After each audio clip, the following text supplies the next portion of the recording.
우리나라의 참 오래된 이야기 중에 흥부와 놀부의 이야기가 있습니다.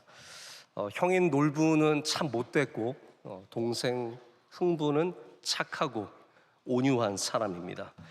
어느 날 이 두 형제의 아버지가 돌아가시면서 너희들 화목하게 잘 살아라 이렇게 유언을 남겨줬는데, 둘이 함께 화목하게 조금 살았지만 금방 놀부의 심보에 이 흥부가 살아남지 못하고 쫓겨납니다. 아무것도 없이 완전히 텅텅 빈 채로 쫓겨나서 다 쓰러져 가는 오두막 같은 초가집에 겨우 들어가서 살게 되었습니다. 그런데 마침 제비 한 마리가 둥지를 그 처마 밑에 치게 되어서 거기 새끼들을 낳는데, 구렁이가 그 새끼들을 잡아먹으러 왔다가 이제 흥부가 막 하면서 이제 한 마리 새끼가 땅에 떨어졌습니다. 그러면서 그 새끼 다리가 부러졌죠. 그래서 그 새끼를 다리를 잘 이렇게 헝겊으로 감싸주고 베어서 잘 보살펴 줍니다. 혹시 여러분 이 이야기 처음 들어보세요? 네. 그런 건 아니시죠? 네. 굉장히 잘 들어주셔서 감사합니다. 그러는 가운데 이 새끼 제비가 잘 커서 이제 강남으로 날아가서 거기서 박씨를 물고 옵니다.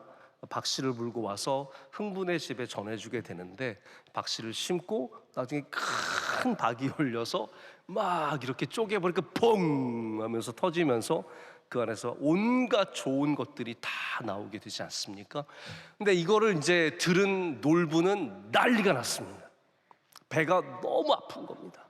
그래서 자기도 그렇게 박씨를 얻고자 제비 새끼 한 마리 다리를 똑 부러뜨려 가지고 이걸 다시 또 보살펴주고, 이 제비가 강남으로 내려가서 박씨를 가져왔는데 심어 보니까 또 박이 크게 자라서 어마어마한 기대감을 갖고 그 박을 잘랐는데 퐁 하고 터지면서 온갖 저주가 그 안에서 다 나오게 되어서 이 놀부는 모든 것을 잃어버리게 됩니다. 그러다가 흥분의 가족이 이 놀부네를 보살펴 주면서 행복하게 잘 살았다는 이야기로 맺혀집니다. 여러분, 탐심이라는 것이 무엇입니까?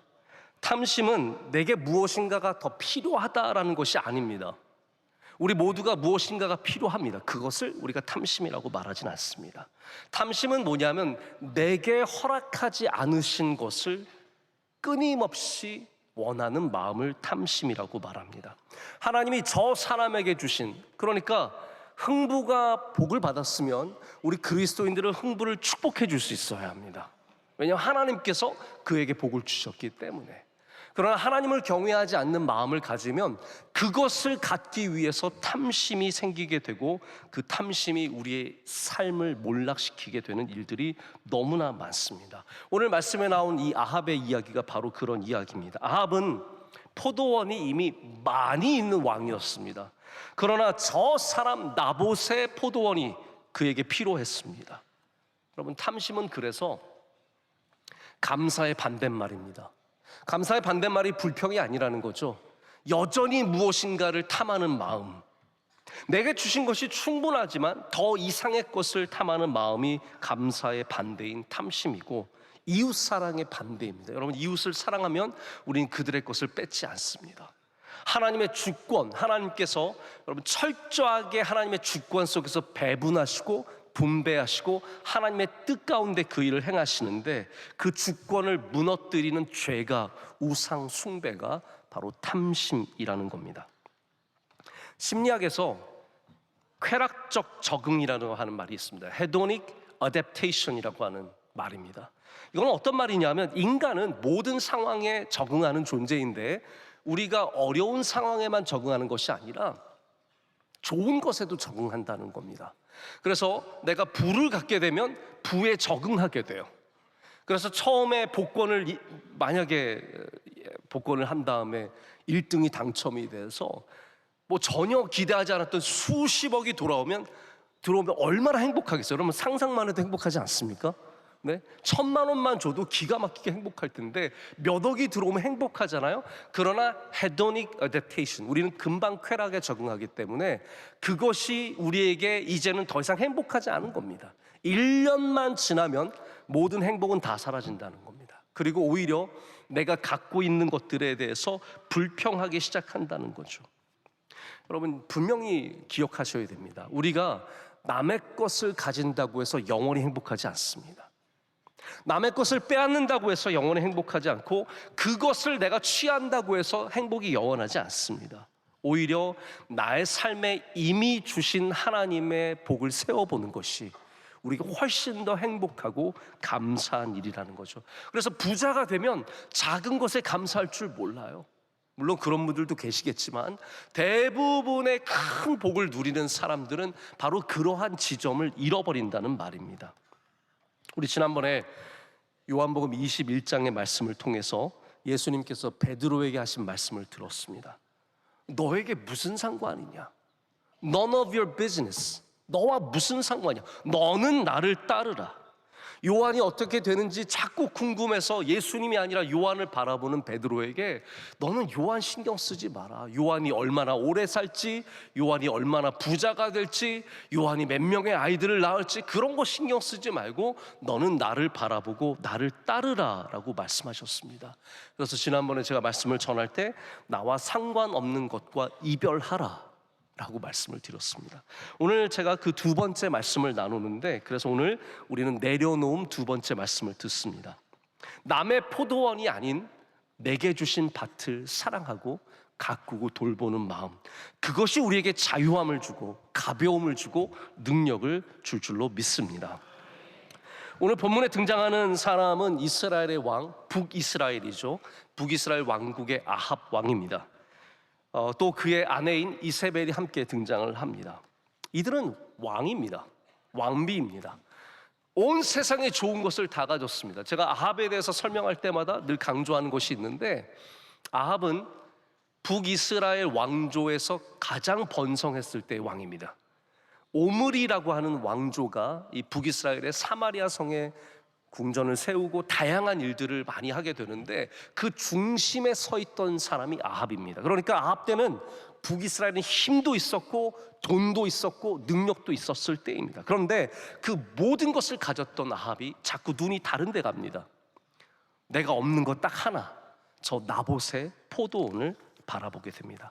제가 오늘 시간상 본문 말씀을 계속해서 반복해서 이렇게 말씀을 드리진 않겠지만 여러분 이미 내용을 잘 아실 거라고 생각을 합니다. 그는 이미 충분했지만 나봇의 포도원 때문에 들어 누웠습니다.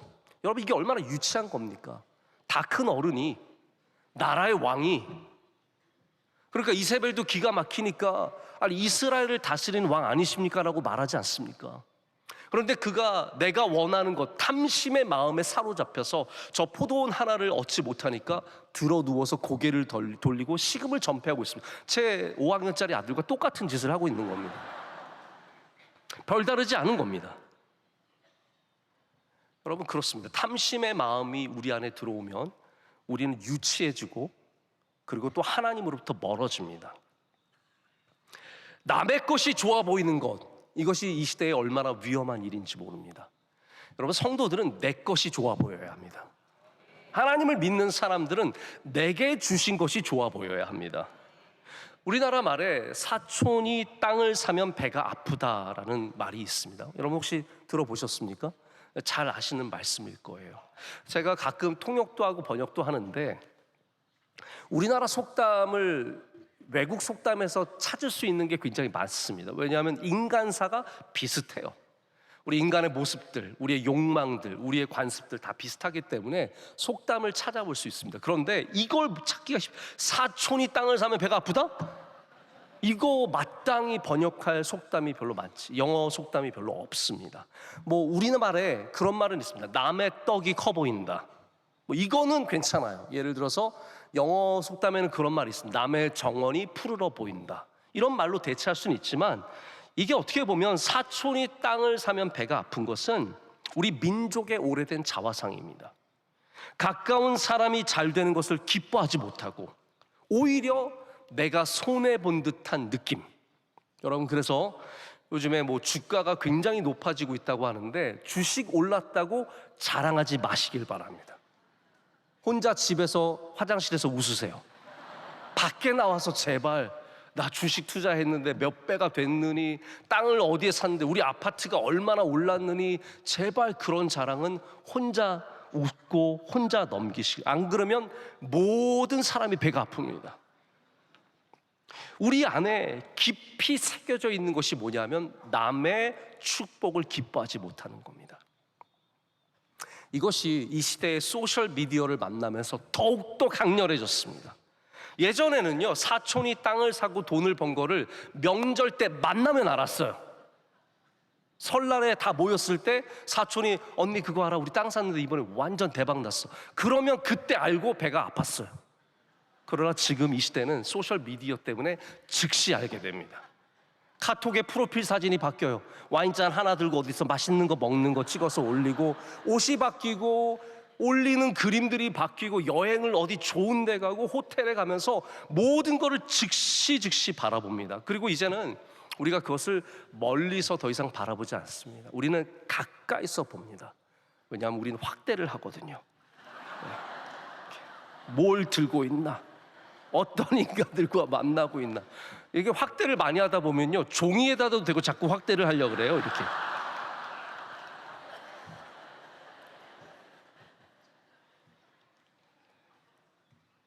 우리는 24시간 남의 포도원을 들여다보는 세상에 살고 있습니다. 아이들이 집중력이 이렇게 부족한 모습을 보면 부모님들 굉장히 답답하실 거예요. 왜 애가 이렇게 공부에 집중하지 못하고 자꾸 뭔가를 미디어를 소비하고. 근데 여러분, 그것이 아이들의 잘못만이 아닙니다. 집중력 결여에 대한 문제에 대해서 많은 분들이 책을 쓰고 학자들이 연구를 하는데, 공통적으로 얘기하는 건 뭐냐면 이 시대의 비즈니스가, 이 시대의 산업이 그렇게 우리를 끌고 간다는 겁니다. 그러니까 단순히 아이들의 문제가 아니라 그 산업이 이루어지고 있는 세상에 살고 있는 우리 모두가 거기에 영향을 받게 되어 있다는 거죠. 마찬가지입니다. 탐심도 마찬가지예요. 그냥 내가 막 남의 것을 되게 좋아하고 남의 것 갖고 싶어 하는 것이 아니라 이 세상의 비즈니스의 시스템이 우리 모두가 남의 것을 들여다보도록 만들었어요. 끊임없이 아합의 창문을 통해서 나봇의 포도원을 바라보는 삶을 만들어 놨다는 겁니다. 우리는 매일 스마트폰 화면 너머로 나봇의 이 아합의 창문과 똑같은 겁니다. 끊임없이 바라보면서 마음에는 무엇인가가 어렵고 힘든 마음이 생기는 거죠. 아합은 그래도 하나님을 아는 사람으로서, 여러분, 하나님을 아는 것과 하나님을 믿는 것은 굉장히 큰 차이가 있습니다. 아합은 하나님을 아는 사람입니다. 그래서 하나님을 아는 사람으로서 나봇의 포도원을 빼앗진 않습니다. 왜냐하면 모든 땅은 하나님의 유업으로 주신 것이기 때문에 가서 설득해 봅니다. 내가 좋은 포도원 줄게, 바꾸자. 여러분, 왕의 권력을 갖고 이 정도 말하면 들어야 되는 거 아닙니까? 내가 돈을 줄게. 그러면 아합도 제대로 알고 있는 겁니다. 땅은 하나님의 유업이기 때문에 함부로 주고 팔 수가 없습니다. 그래서 그것을 거부하는 아합이 이 아픔 때문에 지금 들어 누워 있습니다. 아합은 우리가 보기에는 저 사람 포도원 하나 원하는 건데 무슨 잘못이 있을까 생각하지만, 여러분, 이것이 함정입니다. 왜냐하면 그것을 얻는다고 해서 우리가 절대로 만족할 수 없기 때문입니다. 이거 하나면 내 인생이 만족할 것 같지만, 이것만 되면 내가 다른 거 걱정하지 않을 것 같지만 절대로 그렇지 않습니다. 아합은 이미 모든 것을 가진 사람입니다. 포도원과 올리브밭과 권력과 신하들과 그를 둘러싸고 있는 수많은 산의 진미의 모든 것을 가졌지만 그는 여전히 하나를 더 원하고 있었습니다. 작가인 찰스 호너가 뭐라고 말하냐면 There's no cure for desire라고 말합니다. 우리의 욕망에는 해결책이 없다는 거예요. 이거를 채워줄 수 있는 그 어떤 것도 있지 않다는 겁니다. 탐욕이, 이런 탐심이, 탐내는 마음이 사람을 무너뜨립니다. 제가 사마리아 성을 가본 적이 있는데, 코로나 시작하기 전에 사마리아 성을 우리 이강근 선교사님과 함께 방문한 적이 있습니다. 우리가 생각하기에는 사마리아 성이 뭐 예루살렘 성에 비해서 형편없이 부족할 거라고 생각하지만 성의 그 어떤 규모나 성의 아름다움은 절대로 뒤지지 않습니다. 사마리아 성이 두께가 가보면 이 성벽의 두께가 말로 말할 수 없이 두껍습니다. 아주 잘 지은 성입니다. 지금은 대부분이 다 무너졌고 남아있지 않지만, 그리고 사마리아 성은요 비가 오는 지역이기 때문에 아름답습니다. 여러분 아시겠지만 예루살렘 성은 가보면 굉장히 허허벌판입니다. 말라 있습니다. 그러나 사마리아 성은 주변에 아름드리 올리브 나무들이 가득한 아름다운 곳이에요. 근데 그렇게 좋은 곳에 살고 있고 모든 것을 다 가졌지만 남의 포도원을 바라보는 눈이 나의 것을 볼 수 없도록 멀게 합니다. 모든 몰락들이 여기서 시작되는 겁니다. 제가 여러분께 꼭 하나 드리고 싶은 말씀 중에 하나가 이겁니다. 우리가 단순히 탐심을 행할 때, 탐심의 마음을 가질 때 그것이 그냥 하나님 보시기에 안 좋다 정도가 아니라, 중요한 건 뭐냐 하면 우리가 남의 것을 탐내기 시작하면 그 삶이 몰락하기 시작한다는 거예요. 우리는 성경의 여러 장면들을 통해서 보게 됩니다. 다윗을 기억하시죠? 그럼 다윗이 얼마나 하나님 경외했습니까? 그러나 그에게도 탐내는 마음이 들어갑니다. 뭐가 들어갔습니까? 바로 남의 아내를 탐하는 마음이 들어갑니다. 원래 다윗은 탐하는 사람이 아니에요. 여러분 그걸 정확하게 아실 필요가 있습니다. 사무엘 상하의 모든 성경의 기조가 어떻게 되어 있냐면 다윗은 왕권을 절대로 탐하지 않았다는 겁니다. 다윗은 탐심이 없는 사람입니다. 그래서 모든 사람이 왕이 되고자 했지만 기름 부음을 받은 다윗은 오히려 왕이 되는 것을 그렇게 원치 않았습니다. 그래서 사울 왕이 동굴에 들어와서 홀로 무방비 상태에서 안 죽이는 이유는 왕권을 탐하지 않았기 때문이에요. 사울의 옷을 탐하지 않았고 사울의 갑옷을 탐하지 않았습니다. 그런데 그에게도 탐심의 마음이 생기니까 하나님 앞에 무너지는 겁니다. 사울 마찬가지 아닙니까? 사울을 생각해 보면 초대 왕이고 사울은 굉장히 용모가 뛰어난 사람이었습니다. 다윗도 용모가 뛰어나다고 하는데 사울은 남들보다 머리 하나가 키가 더 컸습니다. 여러분 키 큰 남자들 멋있습니다. 부럽습니다. 허우대만 멀쩡해가지고 굉장히 부럽습니다. 사울은 키가 큰 멋진 남자였어요. 그런데 사람들이 노래를 하잖아요. 사울은 천천히요 다윗은 만만이라. 그 노래를 빼앗고 싶은 겁니다. 남의 것을 탐심하는 겁니다. 이미 가진 게 얼마나 많습니까? 잘생겼죠, 멋지죠, 왕이죠, 칼 다루죠, 용사죠. 활의 노래, 나중에 다윗이 부르는 노래를 보면 사울과 요나단 용사입니다. 용사, 잘 싸우는 멋진 사람들입니다. 그러나 노래 하나가 그의 인생을 무너뜨립니다. 나 저 노래 갖고 싶다는 거. 좀 부르게 놔두세요. 남이 사랑받게 놔두세요. 우리나라 사람들도 남이 사랑받는 것을 견뎌내질 못합니다. 연예인들 사랑받으면 다 끌어내리고, 가수가 사랑받으면 끌어내리고, 축구선수든 누구 운동선수 사랑받으면 끌어내리고, 요즘엔 셰프가 사랑을 받아도 끌어내려요.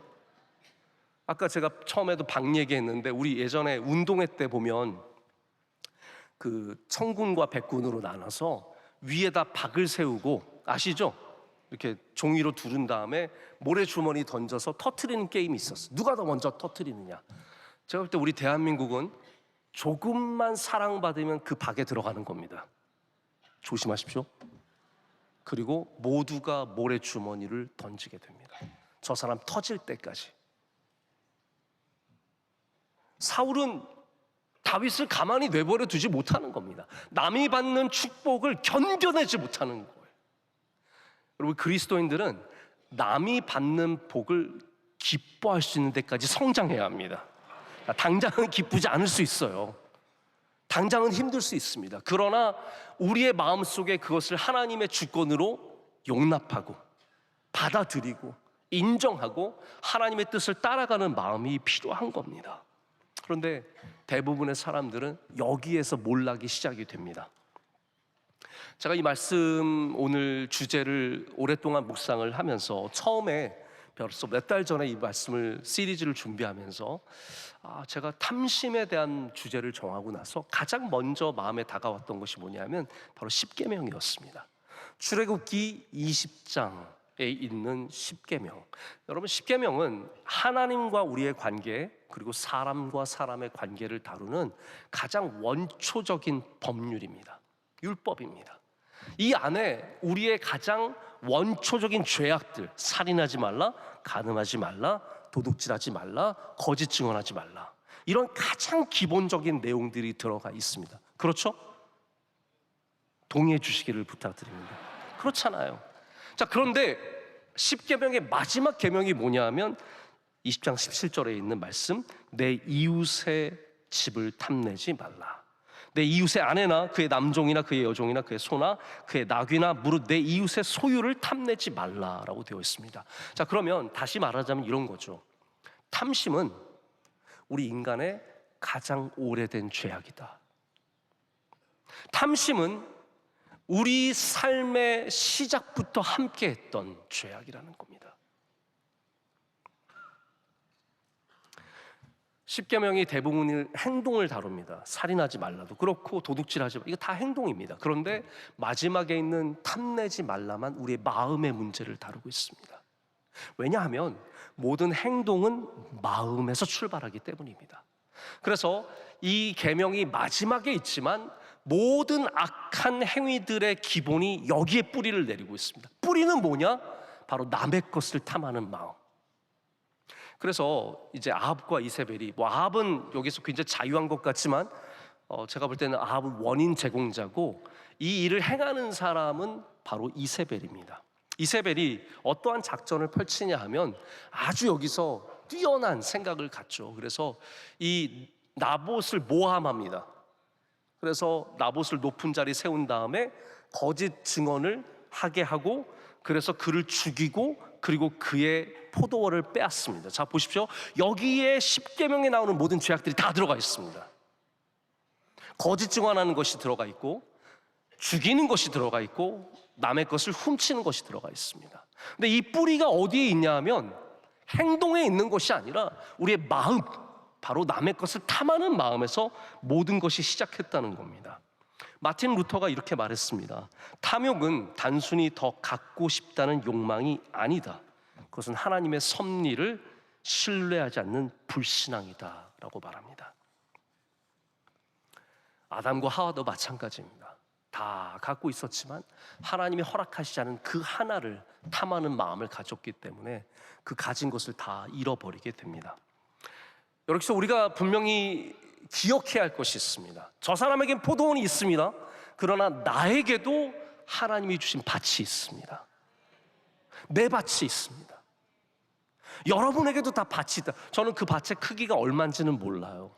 어떤 사람은 되게 클 거고 어떤 사람은 작을 수도 있습니다. 다시 말하자면 이거예요. 우리 모두가 다 한 달란트는 받았다는 겁니다. 그럼 내게 주신 그 한 달란트를 귀하게 여기고 그걸 가서 사용해야 되는데, 대부분의 사람들은 남이 가진 5달란트를 바라보느라 내 한 달란트를 놓쳐버립니다. 저희 가문에도, 이 가문이라고 하니까 좀 이상한데 저희 집안에도 밭이 있습니다. 제가 어렸을 때도 가끔 저희 아버지가 고향 신당, 저 영양에 있는 신당에 데려가시면 거기에 정말 여러 곳을 보여주세요. 여기가 너희 고조 할머니 묘지다, 여기가 뭐다, 내가 여기서 고기 잡았었다, 이런 걸 딱 보여주시는데 우리 밭이 있어요. 얼마나 멋집니까? 네, 저도 땅이 있습니다. 근데 그 밭은 어디 있냐면 개울 넘어 저 산 기슭에 있어요. 그러니까 다른 데는 그 조그만 신당에도 양지 바른 곳에 논이 있고 양지 바른 곳에 밭이 있는데 우리 집 밭만 저 산기슭에 그늘진 곳에 있어요. 저 그거 아주 어렸을 때 올라갔다 뱀에게 물린 적도 있거든요. 아주 산기슭이에요. 근데 중요한 건 뭐냐면 남의 논을 바라본다고 우리 밭에 작물이 자라진 않는다는 겁니다. 내게 주신 밭이 산기슭에 있을지라도 그 밭을 돌봐야 하고 사랑해야 합니다. 나봇이 오늘 이 포도원을 팔지 않은 이유를 아셔야 됩니다. 내가 좀 포도원 이 값이 오를 때까지 기다려봐야지. 내가 내년이면 2배로 오를 수 있으니까. 그리고 혹은 아합에게 잘 말해가지고 좀 더 돈을 뜯어내기 위해서, 그래서 나봇이 이 포도원을 안 판 게 아닙니다.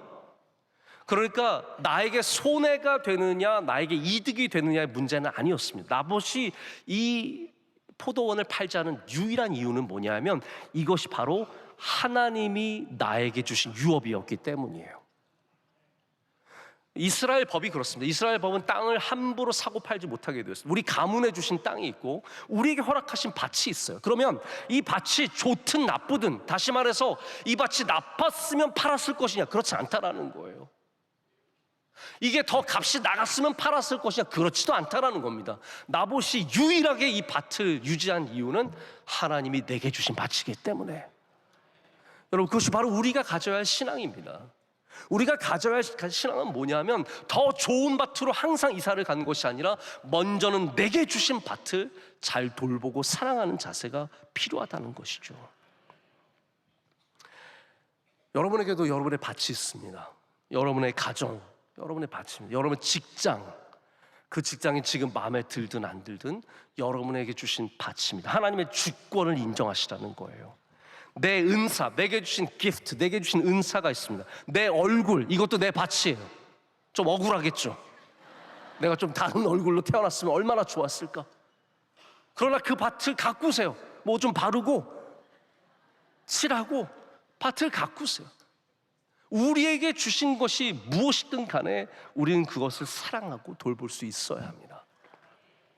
사실 남의 것을 탐하는 마음이 가장 강력하게 작동하는 대상이 목회자들입니다. 제가 굉장히 부끄러운 얘기지만 우리 목회자들이 가장 쉽게 무너지는 부분이 여기입니다. 남의 교회가 좋아 보여요. 왜 저 교회는 부흥할까? 왜 교인들이 저 교회로 갈까? 여러분, 정말 목회자들의 마음을 힘들게 합니다. 그러면서 저 교회는 뭐가 있기 때문에 잘 돼. 그리고 자꾸 그것을 우리 교회에 가져오려고 합니다. 저도 이번에 미국의 뉴저지에서 주일날 예배를 섬겼는데 그 교회 갔더니 LED가 화면이 너무 멋있는 거예요. 우리 교회 화면은 지금 14년 된 화면입니다. 아주 오래된 화면. 근데 그 교회는 뒤에 강단을 가득 채웠는데 막 멋지고 화려해요. 이건가? 바로 이건가? 혹은 어떤 교회는 좋은 프로그램을 합니다. 뭐 아버지 학교, 어머니 학교, 성경 공부, 뭐 다양한 선교를 뭐 여기 보내고 활동을 합니다. 다 그거를 따라가길 원하는 거예요. 왜냐하면 그거를 해야 우리도 잘 될 것 같은 생각이 있기 때문입니다. 제가 죄송하지만 분명하게 여러분께 말씀드릴 수 있는 것은 저는 다른 교회, 잘 되는 교회 가서 그걸 보고 그것을 가져오진 않습니다. 왜냐하면 우리에게 주신 우리의 밭이 있기 때문이에요. 내 밭을 돌보는 것이 우리의 사명입니다.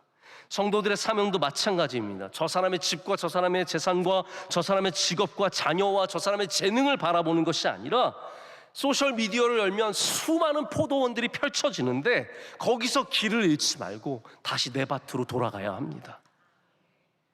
하나님이 주신 것을 돌봐야 합니다. 바울이 빌립보서 4장 11절과 12절에 이런 말을 적습니다. 내가 궁핍함으로 말하는 것이 아니니라 어떠한 형편에든지 나는 자족하기를 배웠노니 나는 비천에 처할 줄도 알고 풍부에 처할 줄도 알아 모든 일 곧 배부름과 배고픔과 풍부와 궁핍에도 처할 줄 아는 일체의 비결을 배웠노라.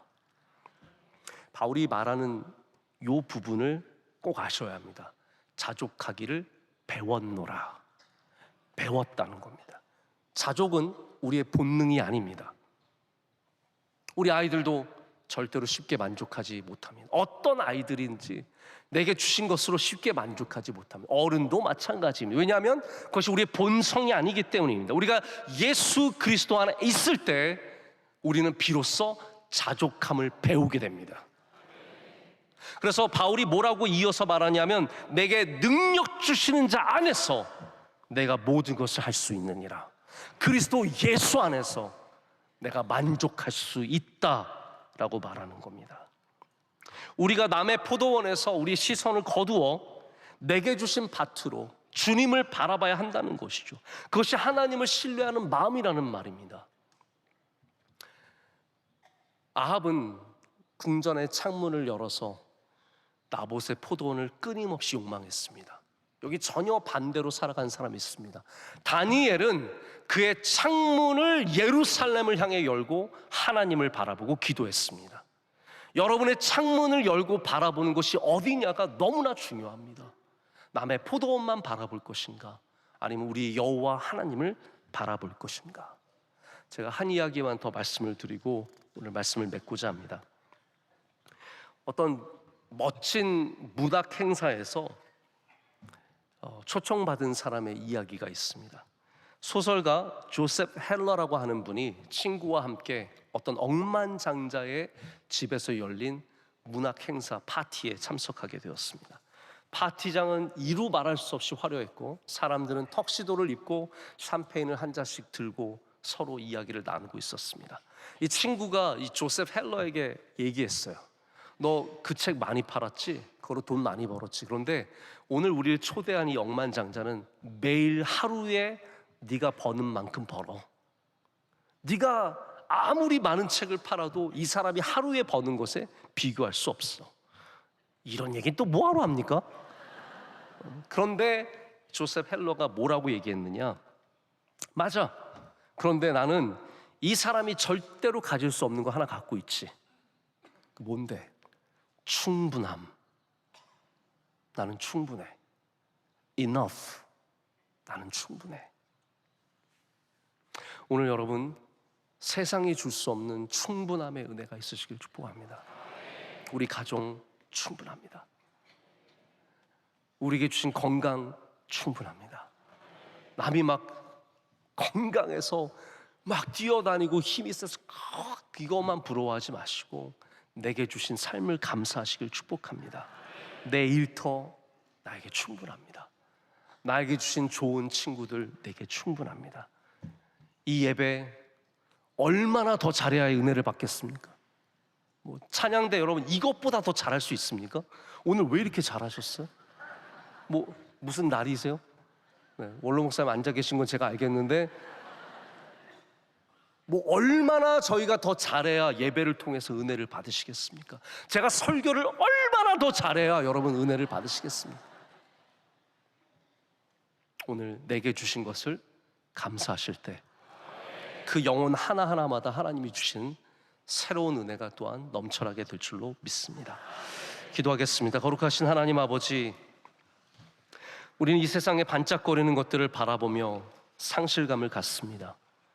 이 세상에 올라가는 빌딩들을 보며 우린 더 낮아집니다. 더 거대해지는 것들을 보며 우린 더 작아지고 움츠러듭니다. 하나님, 그렇지만 오늘 이 말씀을 통해서 우리의 창문을 활짝 열어 그리스도를 바라볼 때 우리에게 주신 삶이 얼마나 감사하고 복된지 깨닫게 될 줄로 믿습니다. 충분한 그 은혜를, 깨달음을 우리 모두에게 허락하여 주시옵소서. 예수님의 이름으로 기도드립니다. 아멘.